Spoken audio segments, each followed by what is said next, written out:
बेवफा सोनम, कातिल दुल्हन, हसीन दिलरुबा. सोशल मीडियावर हे हॅशटॅग चांगलेच ट्रेंड होत आहेत. इंदोरहून मेघालयला हनीमूनसाठी गेलेल्या राजा रघुवंशीच्या हत्येची मास्टरमाइंड त्याचीच पत्नी असल्याचं पोलिसांच्या तपासात समोर आलं. आपला प्रियकर राज कुशवाहाच्या मदतीनं हा सगळा प्लॅन रचला आणि सोनमनं राजाची हत्या केल्याचं पोलिसांनी सांगितलं. सोमवारी तिला गाझीपूर पोलिसांनी अटक केली. त्यानंतर सोनमला 3 दिवसांचा ट्रान्झिट रिमांड मिळाला असून मेघालय पोलीस तिला घेऊन शिलाँगला रवाना झाले. सोनम प्रश्नांची उत्तरं टाळत असल्याचंही पोलिसांकडून सांगण्यात येत आहे. सोनमच्या अटकेनंतर या प्रकरणात अनेक धक्कादायक खुलासे होत आहेत. सोनमनं गाझीपूर पोलिसांना आपल्याला ड्रग्ज दिल्याची खोटी माहिती दिली. तसंच सोनमच्या वैद्यकीय चाचणी दरम्यान तिची गर्भधारणा चाचणीही करण्यात आली. त्यामुळं आता सोनम गरोदर असल्याचाही संशय व्यक्त केला जातोय. तसंच 11 मेला लग्न झाल्यानंतर अवघ्या काही दिवसांतच राजाच्या हत्येचं सोनम आणि तिचा प्रियकर राजनं प्लॅनिंग केल्याचीही माहिती देण्यात येते. राजाच्या आईनंही एक धक्कादायक माहिती माध्यमांना दिली आहे. लग्नाच्या काही दिवस आधी सोनमला आपल्यात इंटरेस्ट नसल्याचं राजानं त्याच्या घरच्यांना सांगितलं होतं, असं त्याच्या आईनं सांगितलंय. तर दोघांच्या लग्नाचा एक व्हिडिओही व्हायरल झालाय, ज्यात राजा आनंदी असल्याचं दिसून येत आहे, पण सोनमच्या चेहऱ्यावरची नाराजी स्पष्टपणे दिसते. त्यामुळं हे लग्न जबरदस्तीनं करण्यात आल्याची चर्चा सोशल मीडियावर होत आहे. सोनमच्या बाबतीत कोणते नवीन खुलासे समोर येत आहेत, राजाच्या हत्येचं प्लॅनिंग नक्की कसं झालं आणि राजाच्या घरच्यांकडून करण्यात आलेले दावे काय, त्याची स्टोरी सांगणारा हा व्हिडिओ. नमस्कार, मी शार्दूल आणि तुम्ही बघताय बोल व्हिडिओ. सगळ्यात आधी सोनम गाझीपूरला कशी गेली आणि तिथं नेमकं काय घडलं ते बघूयात. 8 जून आणि 9 जूनच्या दरम्यान मध्यरात्री 1 वाजता वाराणसी गाझीपूर हायवेवरच्या काशी चाय जायका या ढाब्यावर काळ्या रंगाचा टी शर्ट घातलेली सोनम आली. ती काहीशी दमलेली आणि घाबरलेली होती. त्यावेळी ढाब्यावर काही लोक होते. तेव्हा सोनमनं तिथं वडील आणि 2 मुलांसोबत जेवत असलेल्या एका महिलेकडं फोन मागितला. महिलेनं फोन द्यायला नकार दिल्यानंतर ती काउंटरवर गेली आणि तिथं असलेला ढाब्याचा मालक साहिल यादवकडं तिनं फोन मागितला. तेव्हा साहिलनं तिला फोन दिला. मध्यरात्री 3च्या दरम्यान तिनं आपल्या भावाला फोन करून आपण ढाब्यावर असल्याचं त्याला सांगितलं.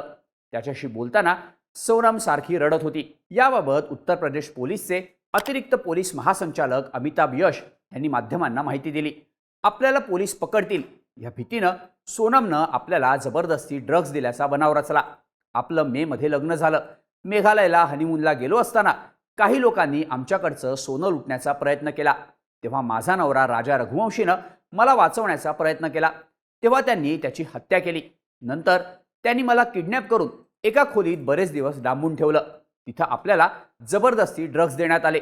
आपण उत्तर प्रदेशला कसे पोहोचलो ह्याबद्दल आपल्याला काहीही माहीत नसल्याचं सोनमनं ढाबा मालक साहिल यादवला सांगितलं होतं. सोनमच्या घरच्यांचा साहिलच्या फोनवर पुन्हा एकदा फोन आला आणि तिच्या भावानं त्याला उत्तर प्रदेश पोलिसांशी संपर्क करायला सांगितला.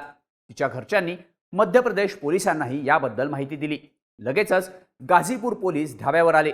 पोलिसांनी सोनमची चौकशी करण्याचा प्रयत्न केला, पण तिनं पोलिसांना काहीही सांगितलं नाही. तेव्हा पोलिसांनी पीडित महिलांना आधार देणाऱ्या वन स्टॉप सेंटरमध्ये सोनमची रवानगी केली. तिथल्या इन्चार्ज प्रियंका प्रजापती यांनी माध्यमांना दिलेल्या माहितीनुसार पहाटे 5 वाजता पोलीस तिला इथं घेऊन आले.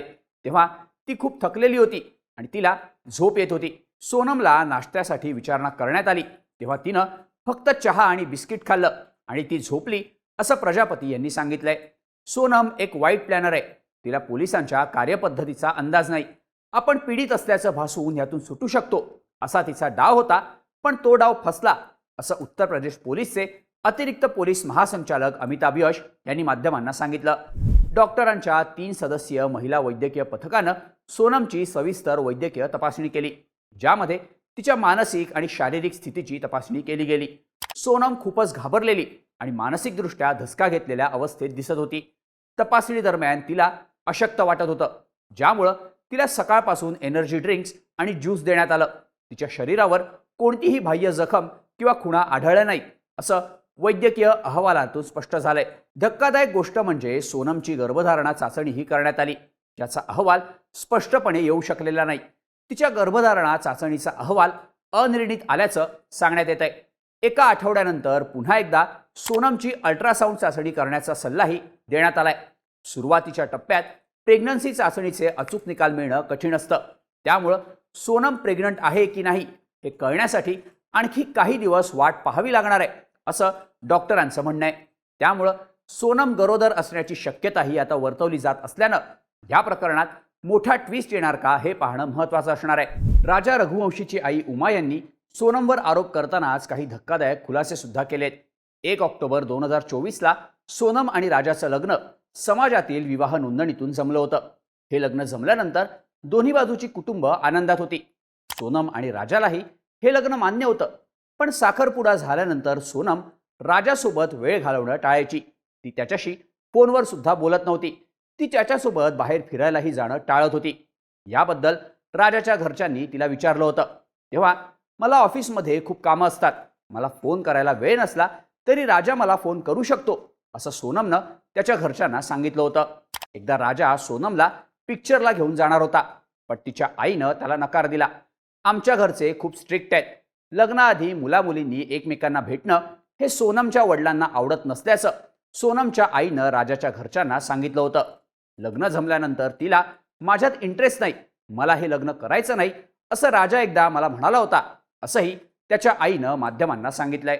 हनीमूनबद्दल सांगताना राजा लग्नानंतर लगेचच हनीमूनला जाण्यासाठी तयार नव्हता. पण सोनमनं हनीमूनचं सगळं प्लॅनिंग केलं होतं. तिनं जायची तिकीटही काढली होती. तेव्हा तिनं तिकीटं काढली असतील तर तुला जायला हवं असं मी त्याला सांगितलं. त्यांची 6 ते 7 दिवसांची ट्रिप होती, पण तिनं दोघांचीही रिटर्न तिकीटं मात्र काढली नव्हती असाही धक्कादायक खुलासा राजाच्या आईनं केलाय. आता सोनम आणि तिचा प्रियकर राज कुशवाहानं राजाच्या हत्येचं प्लॅनिंग कसं केलं त्याचीही माहिती तपासात समोर आली आहे. 11 मेला लग्न झाल्यानंतर फक्त 6 ते 7 दिवसात म्हणजेच 17 किंवा 18 मेला सोनम आणि राजनं राजाच्या हत्येचा प्लॅन आखल्याची माहिती काही माध्यमांकडून देण्यात आली आहे. लग्नानंतर 4 दिवसांनी लग्नानंतरच्या काही परंपरा पूर्ण करण्यासाठी सोनम तिच्या माहेरी आली होती. 16 आणि 17 मेच्या रात्री 9 ते मध्यरात्री 3च्या दरम्यान सोनम आणि राजमध्ये चॅटिंगद्वारे बोलणं सुरू होतं. 17 मेला राज त्याचे जुने मित्र आकाश राजपूत, विशाल चौहान आणि आनंद कुर्मी यांना भेटला. इंदोरच्या सुपर कॉरिडॉर इथल्या एका कॅफेत या तिघांची भेट झाली आणि तिथंच राजाच्या हत्येचं प्लॅनिंग करण्यात आल्याचा संशय पोलिसांना आहे. राजनं या तिघांनाही राजाच्या हत्येची सुपारी दिली होती. यानंतर 2-3 दिवसात सोनमनं राजा आणि तिच्यासाठी आसाम आणि मेघालयसाठी फ्लाईटची तिकीटं बुक केली. या ट्रिपच्या प्लॅनिंगसाठी तिनं राजाकडून तब्बल 9 लाख रुपये घेतल्याचंही त्याच्या घरच्यांनी सांगितलंय. पण सोनमनं त्यांच्या येण्याची रिटर्न तिकीटं मात्र काढली नाही. तो हनीमूनला जाण्यासाठी तयार नसतानाही तिनं त्याला तयार केलं. तसंच त्याच्या आईचा विरोध असतानाही तिनं त्याला गळ्यात सोन्याची चेन, हातात ब्रेसलेट आणि अंगठी असं 10 लाखांचं सोनं अंगावर घालायला लावलं. दोघंही हनीमूनसाठी रवाना झाल्यानंतर राजचे मित्र आनंद, आकाश आणि विशाल हे सुद्धा त्यांचा पाठलाग करत होते. हे तिघंही ट्रेननं गुवाहाटीला आले आणि तिथून मेघालयला गेले. तर राज इंदोरमध्ये थांबून या सगळ्यांच्या संपर्कात होता. दोघांचंही लोकेशन सोनम राजच्या मित्रांना शेअर करत होती. त्यानुसार हे तिघंही त्यांचा पाठलाग करत होते. त्यांना राज इंदोरहून गाईड करत होता. आनंद, आकाश आणि विशाल हे तिघंही सोनम आणि राजाला मेघालयमध्ये भेटले. पण आपण पर्यटक असल्याचं त्यांनी राजाला भासवलं आणि 23 मेला त्यांच्यासोबत ते फिरायला गेले. त्याचवेळी त्यांना लोकल गाईडनं या चौघांना पाहिलं होतं. यानंतरच सोहरा इथल्या खोलदरीत तिघांनी राजाची हत्या केली. जिथं CCTV नाही, ज्या भागात पर्यटकच काय तर स्थानिक लोकही सहसा येत नाही अशा ठिकाणाची रेकी करून राजच्या मित्रांनी राजाची हत्या केल्याचं पोलिसांच्या प्राथमिक तपासातून सांगितलं जात आहे.